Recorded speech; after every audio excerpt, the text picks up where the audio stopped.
Hey, welcome back. Greetings.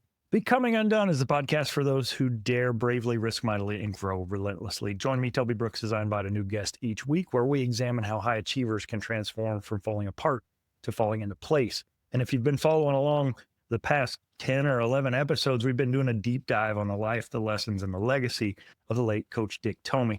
Today, I am honored to welcome a true Wildcat legend to the show, Kelvin Eafon. He was co-captain of the '98 Arizona football team. He was a driving force behind one of the most memorable seasons in program history. Known for his toughness, his talent, his heart, his grit, he was more than just a playmaker. He was a leader in every sense of the word, and he flourished under Coach Dick Tomey. Kelvin helped shape a culture of grit, of unity, and belief that still echoes through that Arizona football program. So, Kelvin, thank you so much for being here. It's great to have you on the show. Hey, thanks for having me on, man. I appreciate it. Yeah, I know famously you ended up in Tucson not to play football. You were a basketball recruit. So you show up. I mean, this is the heyday of Arizona basketball. They win the national championship in '97. Let's start at the beginning. Talk me through how you ended up in Tucson to begin with.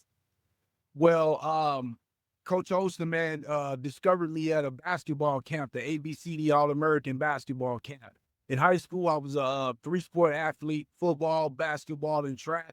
But basketball was the hardest for me, right? And so I wanted to prove that I could play college basketball, and having the opportunity to play at a high major school with a great coach like Coach Olson, I just couldn't turn it down, man. I mean, he saw me at ABCD All-American camp. I played against some of the best, like Stephon Marbury, Chauncey Billups, a bunch of the California guys that they had, Tremaine folks and those guys. So yeah, man, he discovered me and gave me an opportunity to come out here and play point guard. Yeah. Well, that era of Wildcat basketball was really in its golden era, like the national championship in '97, Miles Simon, Mike Bibby, the list goes on. And that ended up not being your story. You end up playing football. So I never heard this story. So I'm anxious to hear you tell it. How do you transition from being a highly recruited basketball player on a defending national champion to now being on a football team that really hadn't had sustained success, at least not on the scale that basketball had? Well, basically what happened was, U of A had recruited me in high school as well. When they found out the basketball team was recruiting me to football, got in touch with me right away. It was like, "Oh, you thinking of coming with basketball? We would love to have you as a two-sport athlete." And I remember Coach Lunsford coming to recruit me. He had on the boots and everything. You know, came out and recruited me and let me know all about Arizona. So basically, I was on the basketball team for 2 years. And I used to see Coach Hammersmith in the hallways all the time. And he would come up to me and say, "Man, you'll be an NFL DB. You'll be an NFL football player. Man, you need to get back out here to football." So he just kept that in my ear. And after a couple of years on the basketball team, Coach Olson promised me that I'll get an opportunity to go play football if I still wanted to. And so went out there, man. Hey, the rest is history. Right. Well, I think that's telling of the culture and the program that Coach Tomey created. No one gave up on you. And whether that meant you were in Tucson wearing red and blue to begin with, or a recruit from across the country, that entire staff was pretty well known for their ability to not just create a relationship, but to maintain it, to build it, to keep pouring into young men. Yes, sir. I mean, and I go back to think of Coach Tomey. You think about all the undersized guys, all of the guys that he found under the rocks in the whites, the Moore. He just found guys everywhere. The baseball players, Keith Smith. I mean, he just found guys and just bring them together. And I was just one of those guys on the basketball team. They saw me out there. I'm out there with all the muscles, 210 pounds around me. Like, there's something else you could do with that ability. So yeah, Coach Tomey just had that eye, and his staff as well, maintaining those relationships. And I felt comfortable being around the guys as far as the football team. I mean, they were some of the coolest guys around campus. You know what I'm saying? I mean, we were basketball players, but we were all in McHale. So you got a chance to rub elbows with guys. And I noticed that, I had something in common with a lot of the football guys. Yeah. Well, one thing that has stood out to me during this series of shows, these interviews, is there was definitely a an idea of family that was cultivated. And that started at the top, and that was all the way through the program, whether that's players, whether that's coaches, whether that's support staff.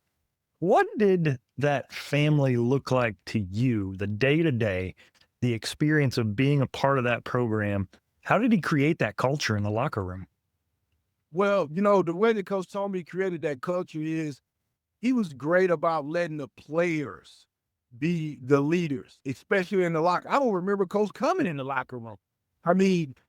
Sometimes assistant coaches come through, pat you on the back, just, trying to, make sure they show the love and whatnot. But he really let us be a player-led team. And the Joe Salaveras and the David Phipps and the Rodney Williams, those type of guys were always leading receiver, Richard Dice, right? So you always had Terry Vaughns before I got in, because I had a chance to watch from the stands for 2 years, and so I had a chance to watch the Antoine Carters and the different guys like that. So my point is that Coach let us lead the team. He always had his ear on it.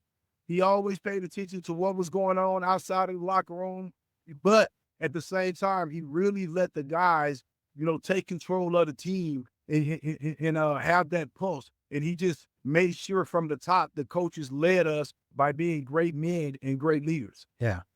Well, I think there's no better illustration of that than the fact that the players elected their captains, and you're an offensive captain, Chris McAllister, defensive co-captain, Bear Baker, special teams co-captain.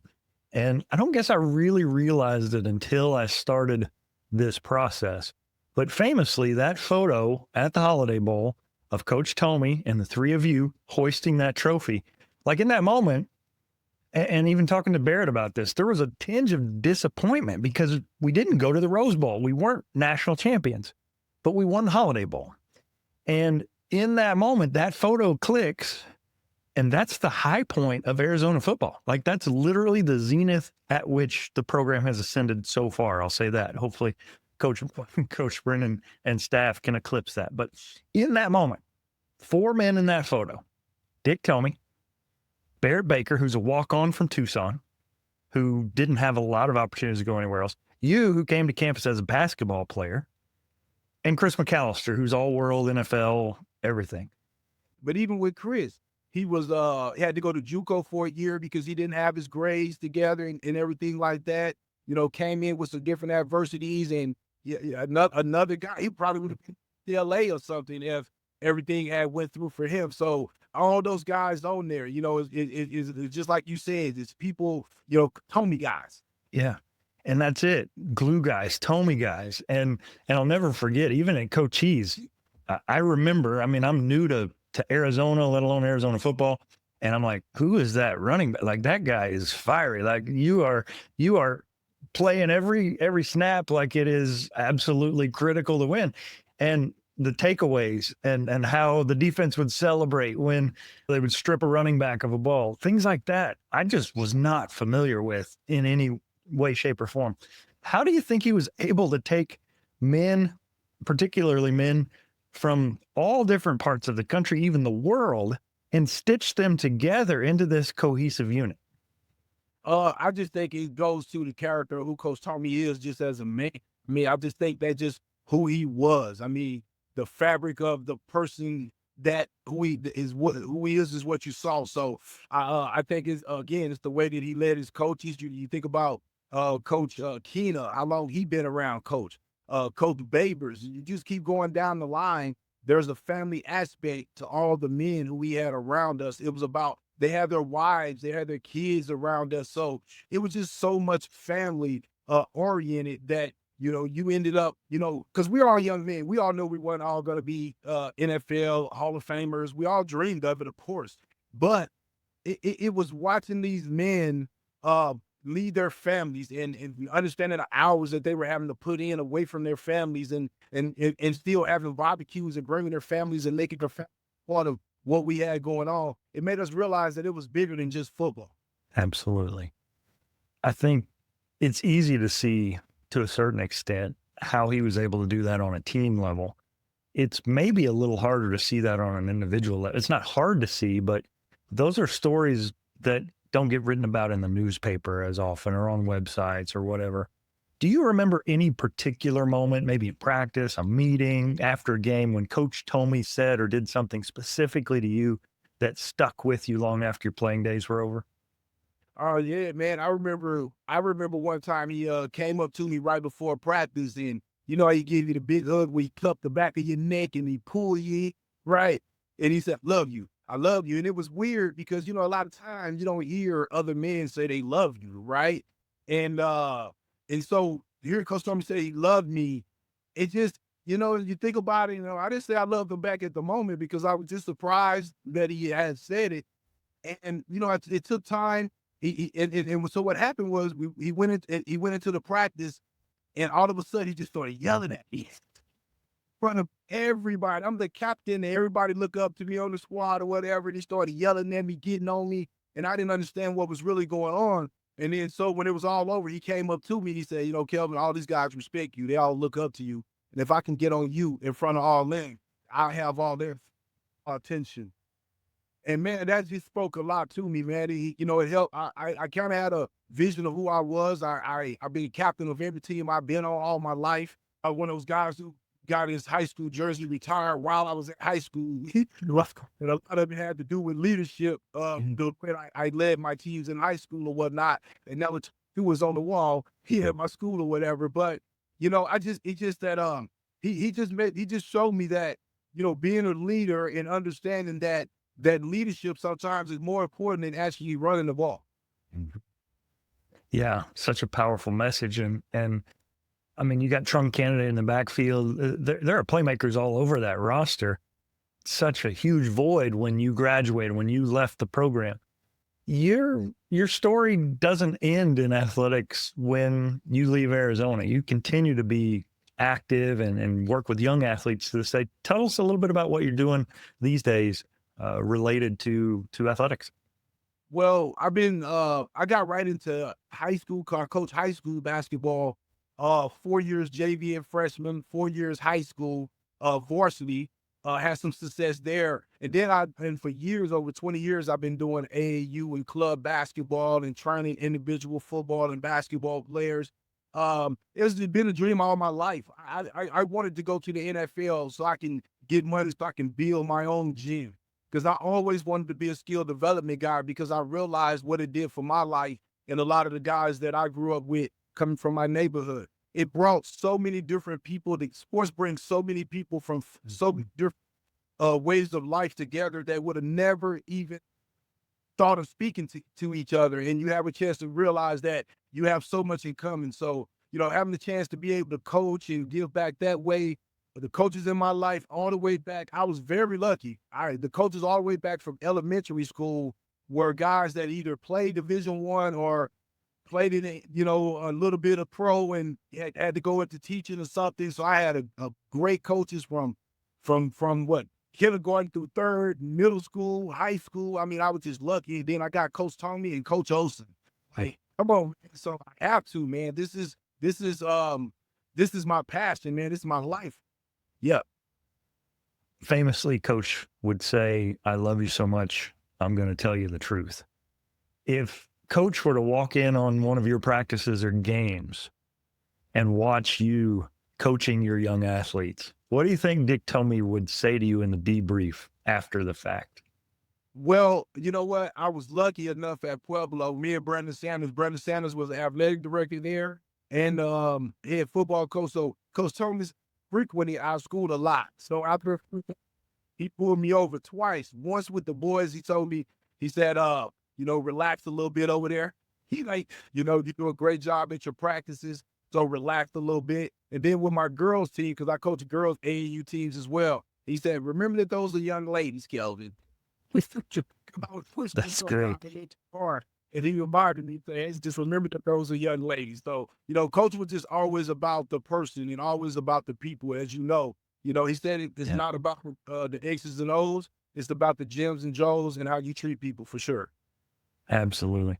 So I think another thing that's come up in this, and I know you know this, he was not a CEO kind of head football coach. We see a lot of that in this era of college football. He was an everyman. And yeah, he was tough and he was hard nosed, but man, if you listen really closely, he had some zingers. Like he was hilarious in moments. Any humorous stories you remember about Coach Tomey, things that he said to you? I mean, one day, I think I tell the story a lot. We went to Oregon to play Oregon, and we should have won that game, but we lost. But on the way there, I tell you, we had the best flight. I mean, we had charter flight. We had the best food. Everything was laid out, hotel. And coach was upset that we lost that game. And he said, "You guys deserve beans. I deserve great meal. You deserve beans." Always make. And then the other thing, when he would get angry, he used to just get, frustrated, be like, you big, you got to fight harder. You got to bring it. So coach was very intense. He was a short guy in stature, but if we had to measure him in heart, probably 8 feet tall. Yeah, absolutely. Well, sadly, we lost Coach Tomey in 2019 after a brief but valiant battle with cancer. If Coach Tomey were sitting in your office right now, what would you want to say to him? What do you think would be something that he would be most proud of you about? That's man. Got me. I love you.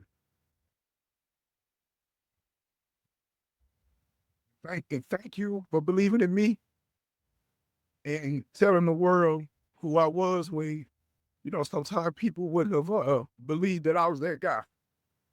Thank you for believing in me, man. So powerful. Kelvin, you were the heartbeat of that 98 team. And I know you've heard this before, but certainly leadership starts at the top, but you were empowered by a powerful leader and he allowed you to lead your brothers. And this in teams, there are things that you cannot say to some of your players that your team captain can. And there are places they can go that you as the head coach can't go. And so I'm thankful that our paths have crossed. And I'm thankful for Coach Tomey for sure. Man, to me, it was more about my team. I didn't care about individual stats. All my life, all I ever wanted to do was win. I'm a big brother of 4 other brothers that are younger brothers. And my father wasn't around, but my grandfather and my uncle was. So I had great male role models. But I felt like in my home, I had to be the role model for my little brothers. And that's the way I felt when I got any team that I played on, even on the basketball team. I won most inspirational player 2 years in a row. Yeah. That's a big award for me. If you go and look at the people that was on those teams and the other people that won that award, i.e., for example, Steve Kerr won that award twice.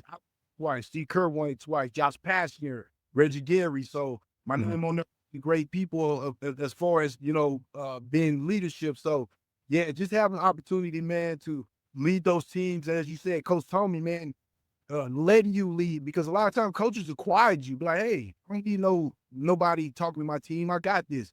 Coach Tomey trusted all of us, but he really, trusted me with the guys and trusted what I said and backed me up 100%.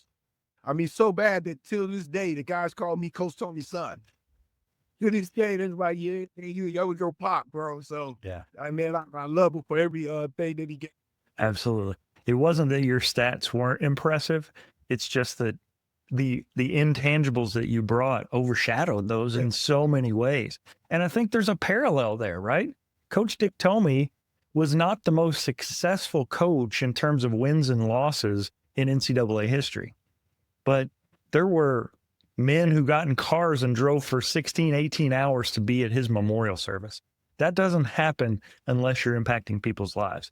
The depth at which he impacted people, I think we can see the same thing in your career. Yeah, you were successful, but the legacy that you left behind, what Kelvin Eafon was known for, yeah, it's great that you can score touchdowns, but you can motivate men to dig deeper, to power through things in a way that few people can. I agree with you. Sometimes when I was younger, I used to think that people harped on my leadership, more than they did my play. But as I thought about it, I said, but not none of my teammates. And then I thought about it as well. That was a great honor. What greater honor could you have? I mean, it's one thing to run the ball. I mean, I'll say this. Sherman was our guy. We had some great guys on that team. but I hear my name more than theirs a lot of the times Yeah. because of the leadership. Mhm. So yeah, man, I totally agree with you, man. When I look back on it, my intangibles as a leader was way more important than anything that I did as a player. For Yeah. sure. There's still a part of me that is frankly a little pissed off though, because we can't give a coach like Coach Tomey his flowers. He doesn't reach the threshold. He didn't win 60% of his games. But if you look, I mean, he goes to San Jose State and takes a team with no budget to a bowl game in 3 years. You know, it's not like he inherited an Ohio State roster and an Ohio State budget and, you know, you show up to work and you win 9 games. Like he worked in a program where if you don't do things better than the other places, you're going to get demoralized.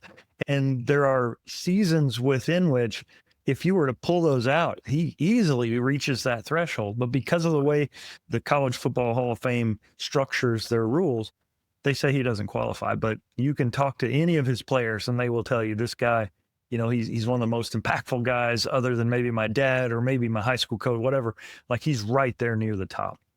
And I'll say this, if he wasn't so loyal, I mean, you know, he had so many opportunities, he could have left for bigger schools that he probably could have impacted that winning percentage a little bit better at the Miamis, the different schools that offer him to come. He could have left and probably did a bunch of winning and, you know, got close to some national championships at some of those schools, especially with that defense that he built and having some of the athletes in Florida or Texas that he could have had. But no, he was such a loyal guy. He was such a guy that was about again, name is Hawaii, Arizona, San Jose State. You look at the names of those schools, and those are schools that needed somebody that was going to come in and be more than just a football coach, because none of those programs, when he took them over, were football schools. Right. I think that the biggest thing that the legacy he has, he may not have that Hall of Fame, but you talking about a Hall of Fame human being. You talking about a Hall of Fame type of character. And for us young men, who, again, most of us didn't get, you know, long NFL. A lot of guys didn't even get opportunities. You can look at a guy like Coach Tomey getting shortcomings, not getting all the respect that he should get. But you look at his life and the things that he was able to accomplish and say, you know what, I can follow that. I can follow that. And I think that's probably more important than some of the Hall of Fame coaches, you know, that's probably in there, you know, and all they was CEO, not really, you know, player coaches, you know. Yeah. Well, Kelvin, I certainly appreciate your time. Again, talking with Kelvin Eafon, co-captain of the 1998 Arizona Wildcats Holiday Bowl champion. And I'll say that hopefully some of your athletes are listening now. They need to realize, like I'm ready to run through a wall for you right now. Like the motivation, the passion, the power that you bring. I think it was there when you showed up at Arizona, but coming together with, maybe it's even unfair to just say Coach Tomey. I mean, Coach Aquina could get fiery, Coach Babers. I mean, that staff could motivate men in a way that is unlike most any other organization I've been a part of. And you can't help but be your best and give your all in those circumstances. And I see that legacy living on in you, and it's exciting. Man, I appreciate it, man. And again, man, it was an honor to be around Coach Tomey and the staff and all the great people. I mean, because again, the support staff, everybody were just all great people, and it helped me grow to be the person that I am. And, you know, I hopefully Coach Tomey looking down, man, and I know he's proud of me. I ain't gonna even lie. I know it because, you know, I live to still impress coach. You know, coach, you always watching, and I always want to do the right thing. One of the things Coach Tomey said was, there's a good angel and a bad angel on your shoulder. He said, choke that devil out, right? And so, man, you know, that's cool. And I always think about stuff that he said. He just was a guy, man, that just always had your back, especially if you brought it and had his. What you do speaks so loudly.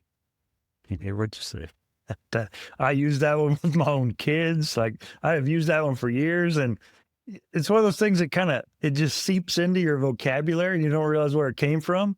And I was just a graduate assistant athletic trainer. I didn't play for the guy. I wasn't even a full-time staff member. And it's just kind of leader he was. Like he said things like that just made so much sense, and they connected with you in a way that just unforgettable. My name is Kelvin Eafon, and I'm done. That's awesome. I'm going to stop it right there, and then it'll take it just a second to make